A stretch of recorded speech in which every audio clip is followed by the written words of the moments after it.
আজ সকালটা একটু ধীরে সুস্থে শুরু করব।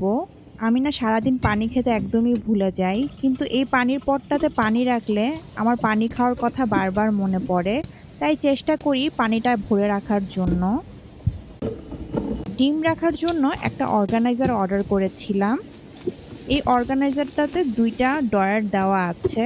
দুইটা ড্রয়ারে মোট ৩২টা ডিম রাখা যাবে। ফ্রিজে রাখার জন্য আমার কাছে মনে হলো বেশ ভালোই হবে।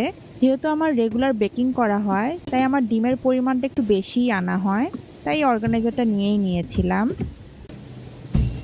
আজ সকালের জন্য কোনো স্পেশাল নাস্তা করব না, যেহেতু মুডটা তেমন ভালো নাই। তাই ভাবলাম হাই প্রোটিন ব্রেকফাস্ট করা যাক। এখানে আমি ২ রকমের ক্যাপসিকাম পিস করে নিয়েছি। তারপরে হ্যান্ড চপারে চপ করে নিব। তারপরে আমি সসেস এড করে আবার চপ করে নিব। তারপরে আমি ডিম এড করব ২ টা।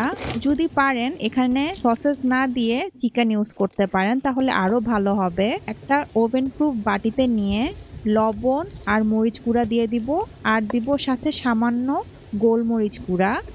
তারপরে সব একসাথে মিক্স করে উপরে দিয়ে দিব চিজ। ৫ মিনিটের জন্য আমি মাইক্রোওয়েভে দিয়ে দিব। গতকালকে আমার বাসার সব ফেক প্ল্যান্টগুলা ধুয়েছিলাম। এগুলো এখন জায়গা মতো দিয়ে দিব এর ফাঁকে।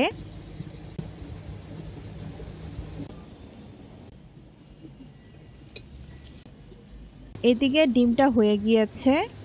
এই ডিমটা আপনারা ফ্রিজে রেখেও খেতে পারেন, পিস পিস করে রেখে দিতে পারেন, আবার ব্রেডের সাথেও খেতে পারেন। তো আজ এই পর্যন্তই। আল্লাহ হাফেজ।